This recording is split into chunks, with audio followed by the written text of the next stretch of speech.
예. 오늘은 여러분과 함께 지난주에 이어서 복음에 대한 시리즈의 설교를 같이 좀 하려고 합니다. 제가 지난주에 여러분과 함께 복음이란 무엇인가 여러분 같이 말씀을 드렸는데 기억이 나시는가요? 네.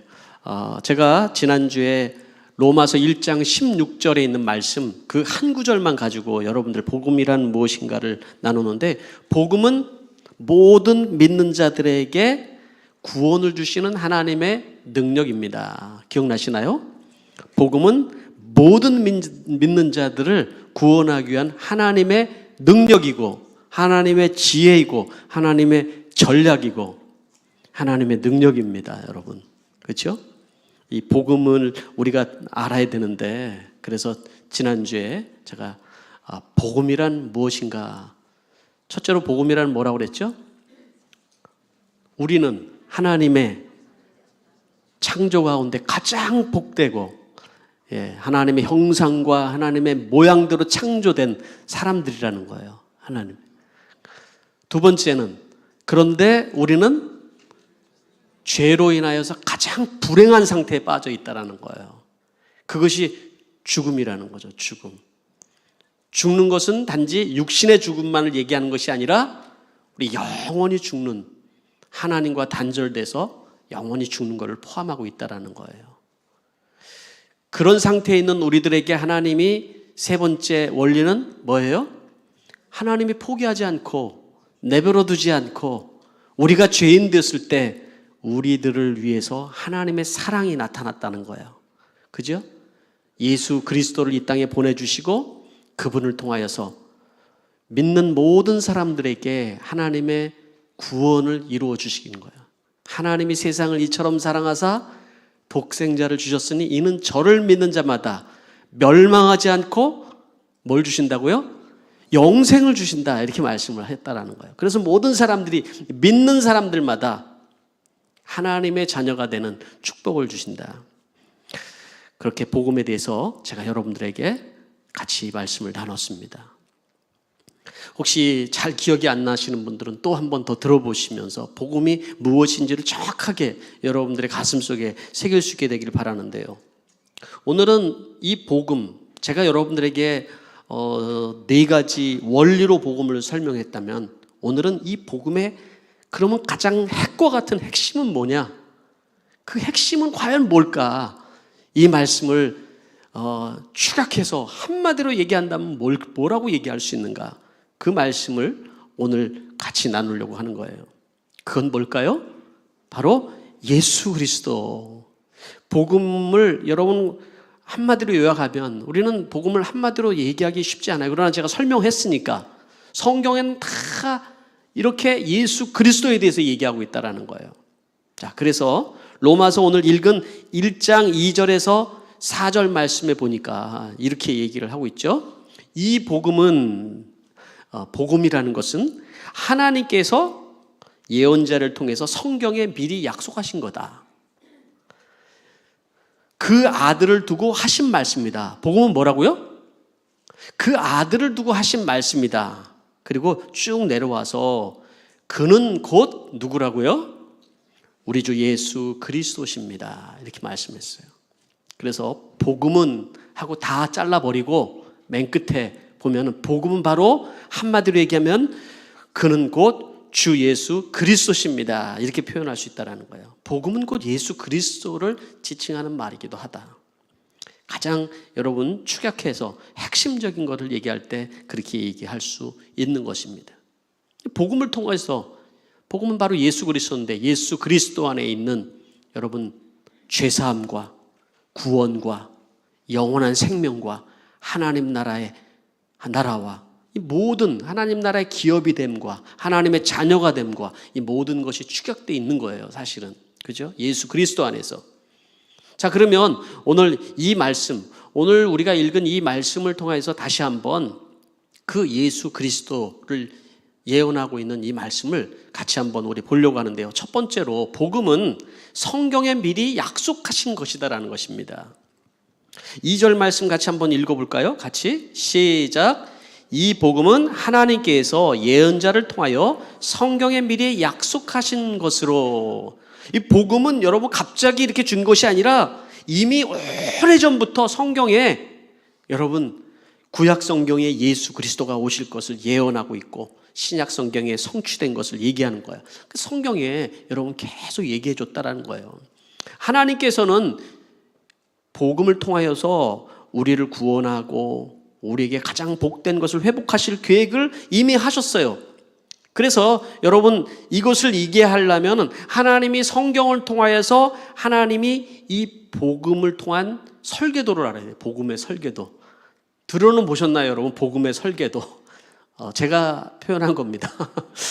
복음의 설계도. 뭐라고 여러분들에게 가장 이해하기 쉽게 제가 표현하려니까 복음의 설계도.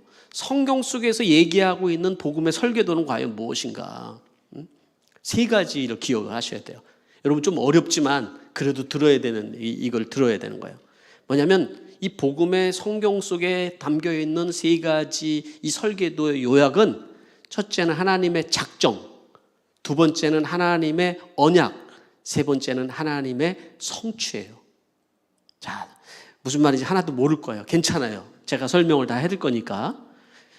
첫째, 하나님의 복음의 설계도는 첫째 뭐라고요? 하나님의 작정. 이 작정이라는 말은 하나님의 계획.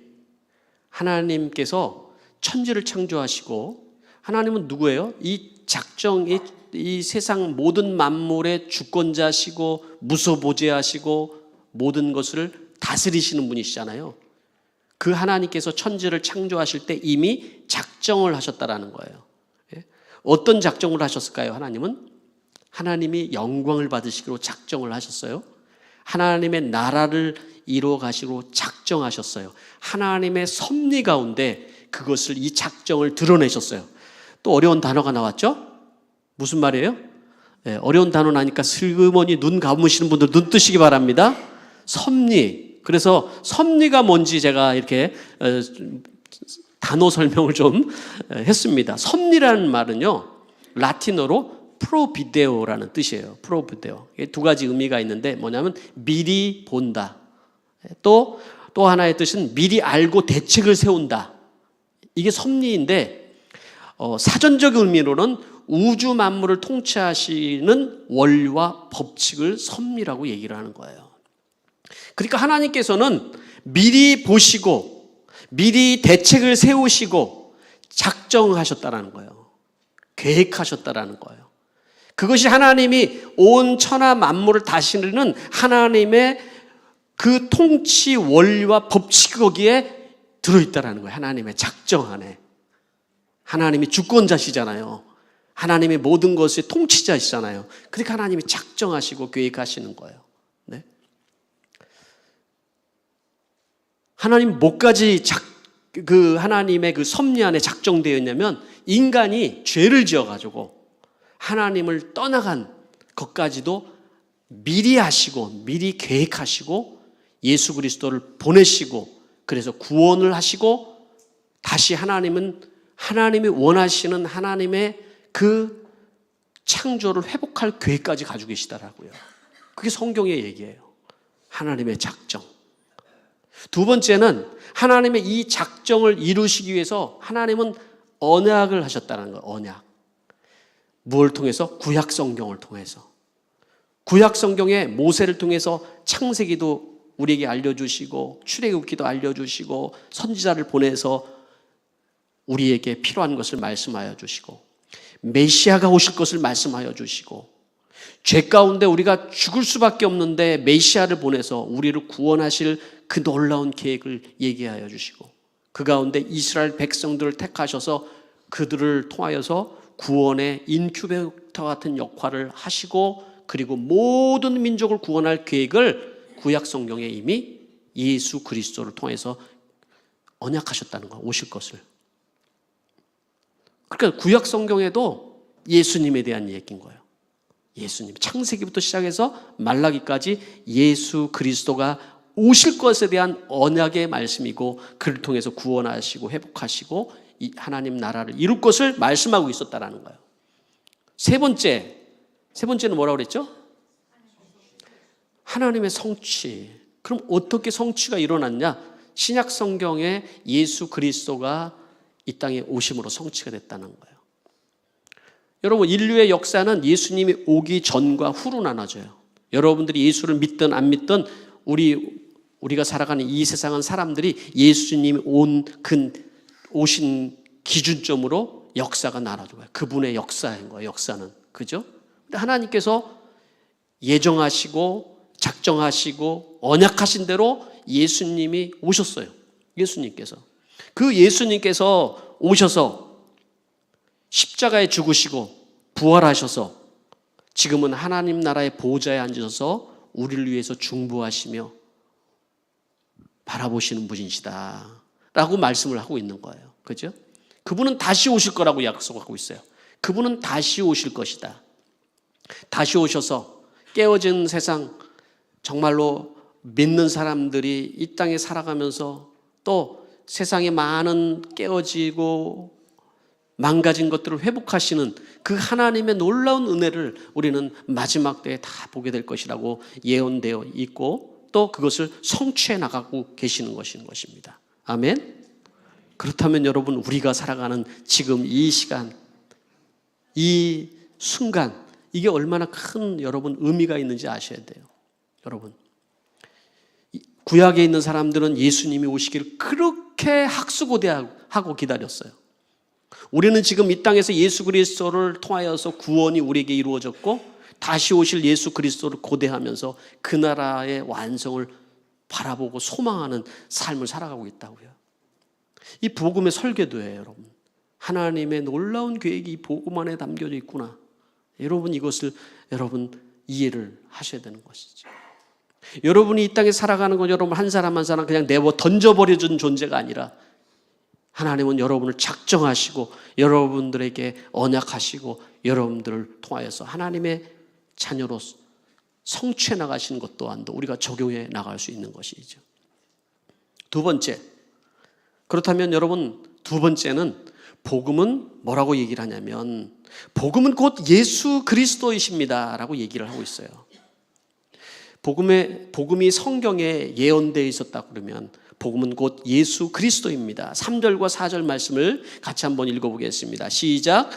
그의 아들을 두고 하신 말씀입니다. 이 아들은 육신으로는 다윗의 후손으로 태어나셨으며 성령으로는 죽은 사람 가운데서 부활하심으로 나타내신 권능으로 하나님의 아들로 확정되신 분이십니다. 그는 곧 우리 주 예수 그리스도십니다. 복음은 곧 뭐라고요? 예수 그리스도십니다. 복음을 통하여서 바로 예수 그리스도를 통하여서 작정하시고 언약하시고 성취해 나가시는 거예요. 네? 예수님은 다윗의 혈통에서 태어났다라고 얘기를 하고요. 다윗의 혈통. 왜 다윗의 혈통에 태어났다고 얘기를 할까요? 하나님께서 구약 성경에 메시아인 예수 그리스도가 누구를 통해서 태어날 것을 미리 말씀하고 있는 거예요. 미리. 성경은. 그것을 그대로 성취된 것이 여러분 바로 신약이라는 거죠. 그냥 어느 날 누군가가 태어났는데 딱 보니까 당신이 메시아 이게 아니라 메시아로 태어날 분을 성경은 이미 오래전부터 예언하고 있고 그 마태복음 1장에서는 이분이 메시아임을 족보를 대가면서 유대 사람들에게 설명을 하고 있는 것입니다. 여러분, 그분이 예수님이다. 근데 예수님을 가리킬 때 의문점을 가지는 게 왜 그분이 하나님의 아들입니까? 이렇게 되죠. 그의 아들을 두고 하신 말씀입니다. 왜 아들이라는 표현을 썼을까? 이 아들이라는 말을 써서 이해가 안 되는 거예요. 하나님의 아들입니까? 아들이 맞아요. 그런데 여러분 삼위일체라는 개념을 이해를 해야 돼요. 성부, 성자, 성령의 삼위일체 하나님. 인성을 가지고 여자의 몸에 태어났지만은 성령으로 태어나신 분. 미가 선지자는 바로 동정녀에게 태어나실 것을 예언하셔서 태어나신 그분. 그래서 하나님으로부터 바로 나신 분이라는 표현을 우리가 이해하기 가장 편하게 여러분 이해할 수 있는 단어가 아들이라는 표현인 거예요. 그분은 바로 예수 그리스도, 성자로 오신 예수 그리스도. 그분은 하나님이시고 성부 하나님의 또 아들이라는 표현으로 그렇게 표현이 되고 있는 것입니다. 바로 그래서 그 예수 그리스도를 통하여서 여러분 우리에게 많은 혜택들이 여러분 주어지는 것을 성경이 얘기하죠. 우리가 죄 사함을 얻고 구원을 얻고 영원한 생명을 얻고 천국에 가는 길을 예비하시고 약속하셨다라는 것입니다. 예수님이 누구신지 구약 성경에는 계속해서 우리에게 말씀을 하고 있는데 이사야서 53장 3절에서 7절 말씀 중에는 그렇게 얘기를 하고 있죠. 모든 인간들이 바로 그분이 오셨지만 멸시하고 그분을 배척하고 침뱉고 매질하고 그리고 그분을 십자가에 죽일 것이다. 예언을 하고 있어요. 그분을 죽일 것이다. 아무도 그를 귀하게 여기지 아니하고 그를 멸시하고 천대할 것이다. 그렇지만 이사야서 53장 5절에서 7절까지는 그가 찔린 것은 우리의 허물 때문이고 그가 상처를 받은 것은 우리의 악함 때문이고 그가 징계를 받음으로 우리가 평화를 누리는 것이고 그가 매를 맞음으로 우리가 나음을 입은 것이고 우리는 모두 다 양처럼 각기 제각기로 다 흩어졌지만 하나님께서는 그 모든 죄악을 바로 예수 그리스도에게 담당시켰다. 그가 마치 도살장으로 끌려가는 어린 양처럼 아무 말 없이 끌려갈 것이라고 예언을 하고 있는 거예요. 예수님께서는 십자가에 돌아가실 때 인간들에게 멸시를 당하고 배척당하고 침뱉고 그렇게 매질을 당해서 마치 도살장으로 끌려가는 어린 양처럼 끌려갔어요. 그리고 마침내 십자가에 죽으시면서 다 이뤘다고 말씀하셨죠. 모든 죄에 대한 것들을, 그 죄에 대한 것들을 예수님이 다 이뤘다고 할 수 있는 자격이 뭘까요? 바로 전능하신 그 하나님이 이 땅에 오셔서 모든 죄인 된 우리들을 대신하여서 죽으셨기 때문에, 모든 저주와 죄를 대신하여서 죽으셨기 때문에 자격이 되시는 것이죠. 그래서 그분을 믿는 모든 사람들에게 하나님이 구원을 주신다라고 말씀을 하고 있는 것이죠. 여러분, 이 복음이라는 단어를 전할 때 우리는 교회 와서 너무 많이 듣는 단어였는데, 그렇지만 여러분, 이 복음이라는 말이 와닿지도 않고 나하고는 먼 볶음밥만도 못한 느낌으로 와닿을 때가 있어요. 진짜 그렇지 않습니까? 예수님도 말씀하셨어요. 마태복음 11장에 이 시대에 대해서 무엇이라고 비교를 할 수 있을까? 마치 장터에 앉아서 아이들이 노는데 피리를 불어도 춤추지 아니하고 곡을 해도 울지 않는 것과 같다. 복음에 대해서 얘기해도 복음이 뭡니까? 그렇게 얘기하는 여러분, 이 시대 속에 우리가 살아가고 있다는 것입니다. 지난주에도 제가 하나님 말씀을 이 복음에 대해서 전하면서 하나님께서 저에게 주시는 말씀이 그거였어요. 네가 복음에 대해서 설명을 하고 있는데 이 복음이 정말 저 큰 멸망의 위기에 있는 사람들에게 구원해 주는 그 능력이 되고 있느냐라는 말씀이었어요. 여러분, 복음이 내게 와닿지 않고 내게 이러한 하나님의 구원의 능력이 되어지지 아니하고 이 복음이 나에게 깨달아지지 않는 것은 왜일까요? 그것은 하나님의 생각과 우리가 생각하는 복음의 차이가 있기 때문에 그래요. 복음이라는 개념의 차이가 있기 때문에. 바로 사람들은 무엇을 복음이라고 생각하냐면 자기의 소원이 성취되는 걸 복음이라고 생각을 해요. 내 소원이 성취되는 것, 내가 가지고 싶은 것, 내가 원하는 것, 그것이 이루어졌을 때 우리는 행복감을 느끼고 그걸 축복이라고 생각을 하고 그것이 이루어진 것이 나에게 복음으로 들리기 때문에 그런 거죠. 또 한 가지는 복음이라는 것은 나의 문제 해결이라고 생각하기 때문에 그래요. 내가 교회를 다니고 내가 하나님을 믿으면 내 문제가 해결되고 내 병이 낫고 내가 당장 필요한 것들이 해결되는 것으로 복음을 받아들이고 있단 말이죠. 그런데 성경에서 얘기하는 복음은 그런 현세적이고 근시안적이고 바로 시간이 지나면 없어질 그것을 복음이라고 얘기하고 있지 않다고요. 이 복음은 영원한 것이어야 되는 거예요. 영원한 거예요. 절대적인 것이어야 되고 근본적인 것이어야 되고 지속 가능성이 있어야 되는 것이죠. 그것이. 단지 여러분 우리의 행복이나 우리의 성공이나 소원 성취나 문제 해결해 주는 것은 일시적일 수밖에 없는 것입니다. 그건 가짜 복음이에요. 그거를 우리가 믿고 예수 믿으니까 복을 받는다. 복을 받는다라는 의미가 여러분 현세적인 복에 머물러 있다면 우리는 가짜 복음을 믿는 거예요. 에베소서에는 하늘에 신령한 모든 복으로 복을 주신다. 이 말씀하고 있거든요. 하나님이 주고 싶은 그 복음은, 그 구원은, 그것은 현세적인 것에 머물러 있지 않아요. 영원한 거예요. 영광스러운 것이고 절대적인 것이고 영원한 것이에요. 그게 복음이라는 것이죠, 여러분. 네? 여러분, 임종을 앞둔 환자들에게, 아무래도 목사다 보니까 죽음을 앞둔 사람들을 많이 대면할 때가 있습니다. 이런 죽음을 앞두고 있는 사람들이 두려워하는 사람들에게 여러분 현세적인 복 얘기가 그들에게 복음이 될까요? 돌아가지 마세요. 조금만 더 참으시면은 수억이 당신에게 떨어집니다. 당신의 사업이 잘 될 겁니다. 이런 얘기가 그 사람에게 복음이 되겠습니까? 현세적인 거예요, 그거는. 여러분. 그런데 우리가 예수를 믿고 우리가 복을 받았다는 것이 여기에 한정되어 있는 거예요. 물론 예수 그리스도로 인하여서 우리는 그 모든 복까지도 다 포함하는 하나님의 놀라운 은혜 속에 우리가 살아가는 건 사실입니다. 그러나 예수 믿으면서 여러분 가짜 복음에 속지 말아야 될 것은 뭐냐면 예수 믿으면 성공합니다. 예수 믿으면 출세합니다. 여기에 여러분 머물러 있으면 안 된다는 것이죠, 여러분. 그런 축복에 머물러 있는 것을 여러분 우리 복음이라고 얘기하지 않습니다. 복음은 영원한 거예요. 근본적인 것을 얘기해 주는 거라고요.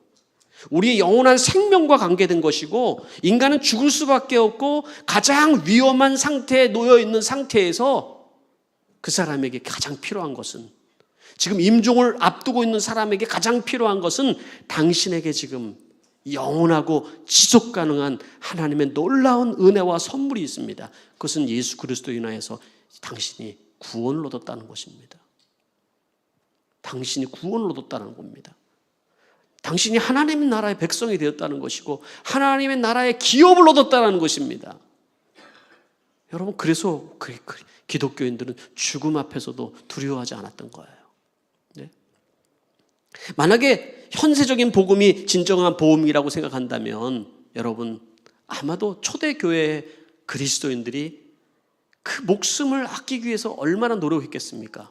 그러지 않았거든요. 목숨을 아까워하지 않았거든요. 모든 제자들은 다 죽었어요.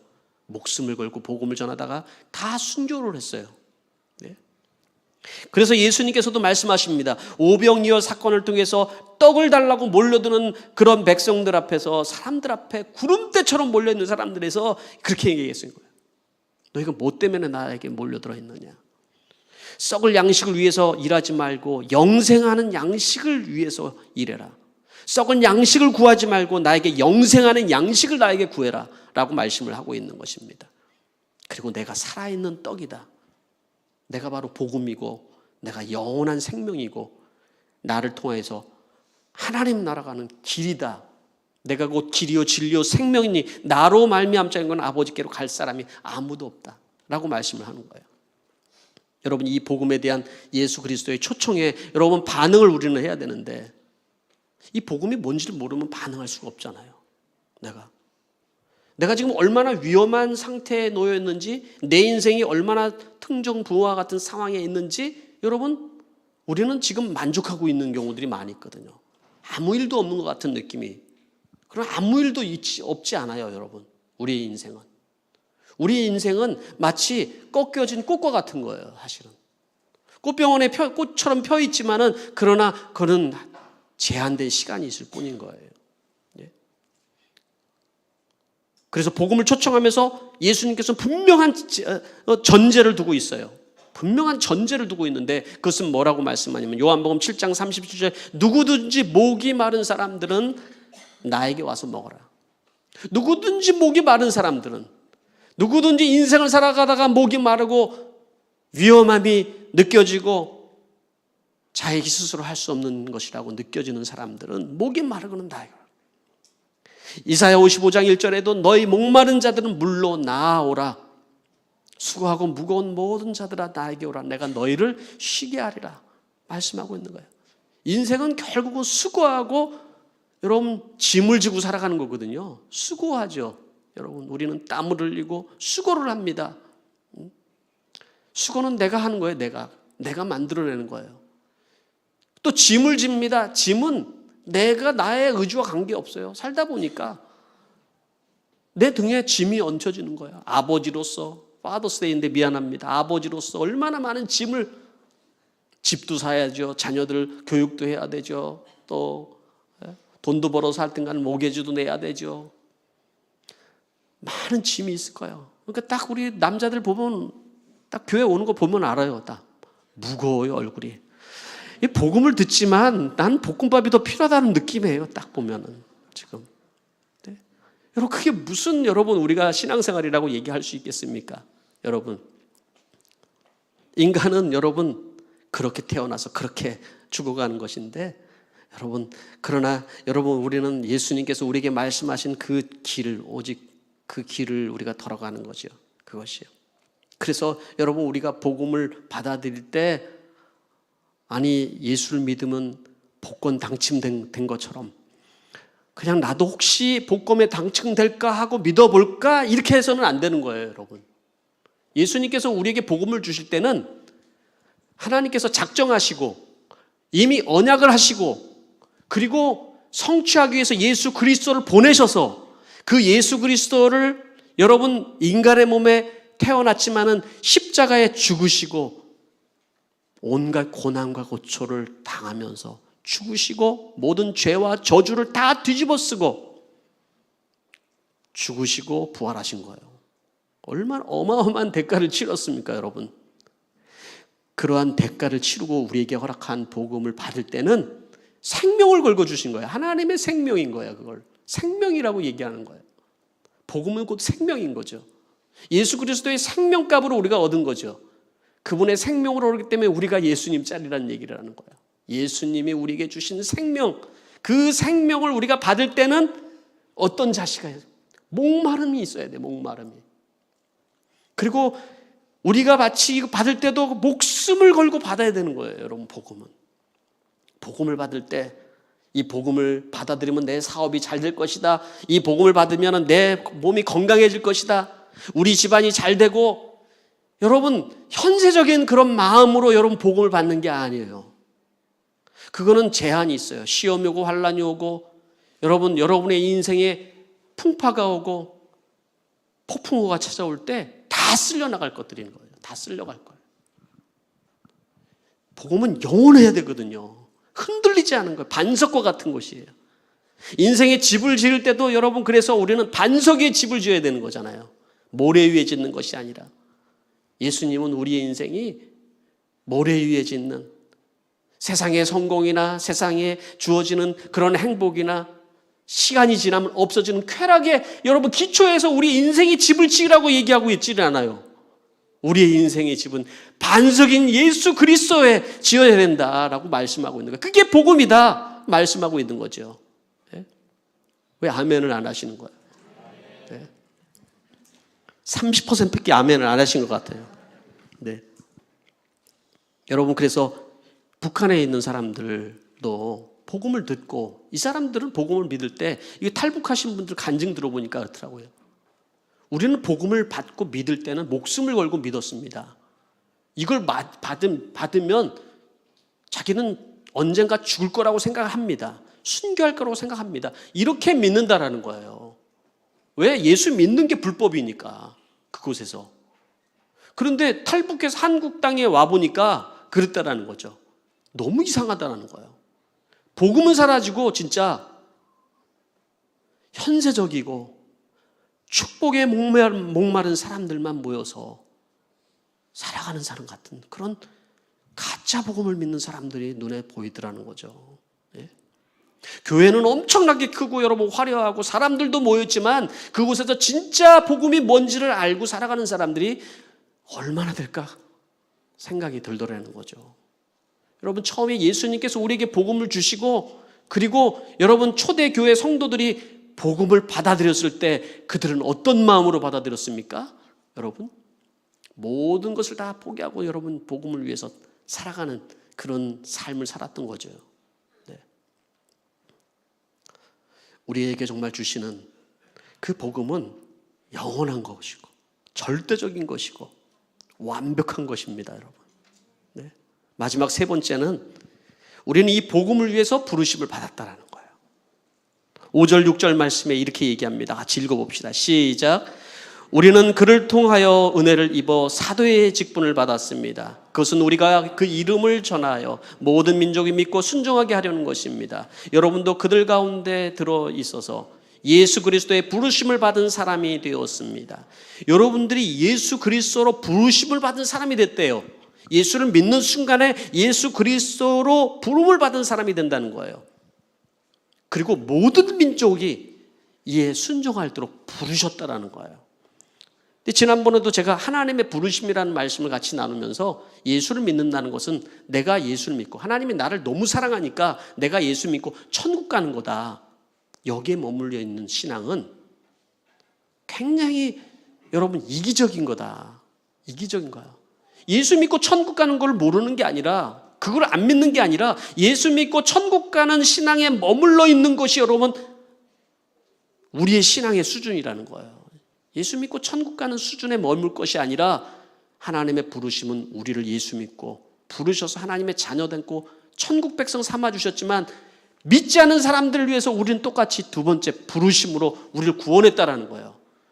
그리고 구원은 여러분 이 두 가지 부르심을 이해하지 못하면 여러분 우리는 구원을 이해하는 게 아니라는 거죠. 구원이라는 것인지. 수정교회는 영혼 구원의 제자를 삼습니다. 이것을 위해서 달려왔고요. 지금도 그 일을 위해서 달려갑니다. 우리 교회를 넘어서 여러분 이 대양주에 있는 교회들이 함께 부흥하고 그 교회들마다 하나님의 구원의 역사가 나타나고 복음이 온 세상에 전해지는 것이 여러분 하나님의 비전입니다. 네? 우리의 비전이 아니라 하나님의 비전이고 예수의 비전이고 이 복음의 비전인 거예요, 여러분. 교회는 바로 이 복음의 기초 위에 세워져야 되는 것이고 성도들의 삶은 이 복음의 기초 위에 세워져야 되는 거예요. 이 복음의 기초와 비전 위에 세워져야 되는 거예요. 그게 가장 안전하고 여러분 반석 위에 세워지는 거예요. 제가 추가 구입을 진행하면서 지난주에 데포짓을 했다고 그러더라고요. 우리가 할 수 있는 건 아무것도 없어요. 기도하는 건데 하나님 앞에 기도를 했어요. 하나님, 우리 성도들이 크지도 않은데 이렇게 땅을 사고 또 건물을 지을 계획을 하고 이것이 얼마나 많은 에너지와 얼마나 많은 헌신이 필요한지 하나님 아는데 이거에 대한 정확한 그림을 나에게 보여주셔야 여러분 하나님 우리가 이 일을 위해서 달려갈 거 아닙니까? 그냥 표면적으로 주차장이 좁습니다. 아우성을 칩니다. 화장실이 너무 좁아요. 2개밖에 없어요. 소변 매려면 터질 것 같아요. 똥 매려면 저기 가야 돼요. 미안합니다. 그래서 우리는 땅을 사나요? 네? 주차장 모자라가지고 똥 못 사가지고 여러분 우리 땅 사나요? 너무 저차원적이지 않아요? 네, 그거라면 하나님 그거는 아닌 것 같습니다. 주차장 저 멀리다 할 수도 있고 잘만 하면 미리 다 소변 보고 대변 다 보고 교회 올 수 있습니다. 하나님 그거 말고요. 하나님이 미리 저에게 보여주셨더라고요. 하나님이 보여주신 게 캄보디아 선교 갔을 때 그 캄보디아라는 완전히 불모지 같은 그 땅에 그 CMI의 선교사님들이 100년 전에 선교센터를 거기다 만들어 놓고 이 선교센터를 위해서 선교사님들이 여기를 거쳐서 여기서 전략을 짜고 여기서 함께 교통을 하고 여기서 쉼을 얻고 각 캄보디아 지역에 선교로 나가는 것을 제가 봤어요. 야, 그 도시에 이 선교, 이 전략센터가 핵심이구나. 이를 위해서 헌신하고 수고한 사람들이 얼마나 영광되나 이게 하는 생각을 저에게 주셨거든요. 제가 기도하는 중에 또 주신 마음이 그거예요. 우리는 주차된 때만 건물 사는 게 아니에요. 지금 사도 여러분 주차 못 돼요. 왜냐하면 여기가 R2존이거든요. R2존이라는 얘기는 저도 알았는데 여러분 마음대로 주차장을 쓸 수 없는데요. 그냥 주택지구인 거예요. 주택지구이고 여기는 제가 그래서 교회가 가능성이 뭐 있는가 봤더니 커뮤니티 센터, 보딩하우스더라고요. 교회 못해요 여기에. 그러니까 여러분 이 교회 이 자리에 교회가 있다는 것이 이 옆에 있는 무슬림들이 야 교회 팔을래?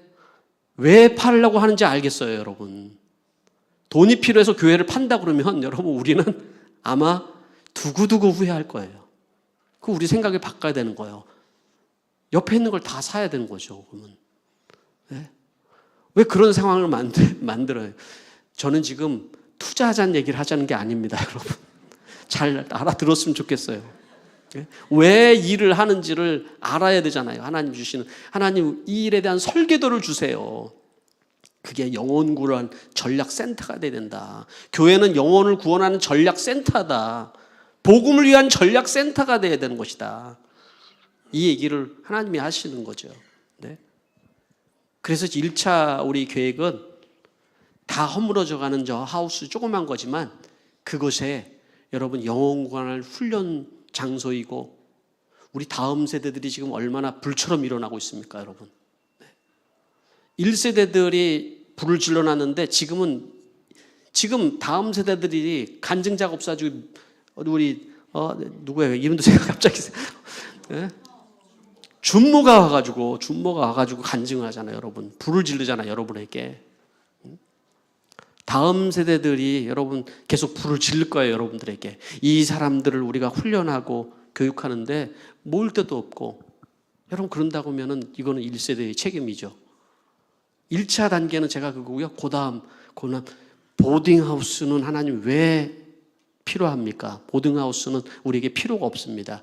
그게 아니라 여러분 선교 전략센터로 우리가 여기서 할 수 있는 거는 선교사님들이 와서 같이 전략을 짜고 또 목사님들이 와서 연수도 하고 목자들이 와서 훈련도 받고 할 수 있는 그런 건물이 필요하다라는 거죠.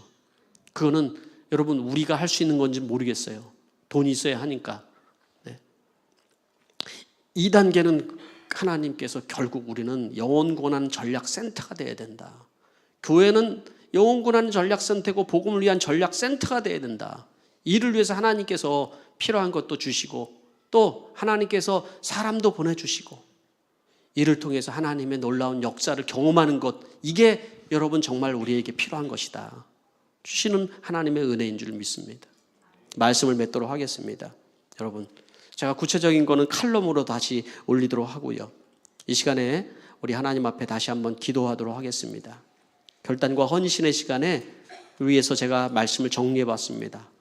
복음은 성경에 미리 약속하신 것으로 복음은 곧 예수 그리스도이고 우리는 복음을 위해서 부르심을 받았다라는 거예요. 그렇다면 우리는 복음에 어떻게 반응을 해야 할까요? 오늘 1분 정도 우리 침묵 가운데 함께 기도하길 원합니다.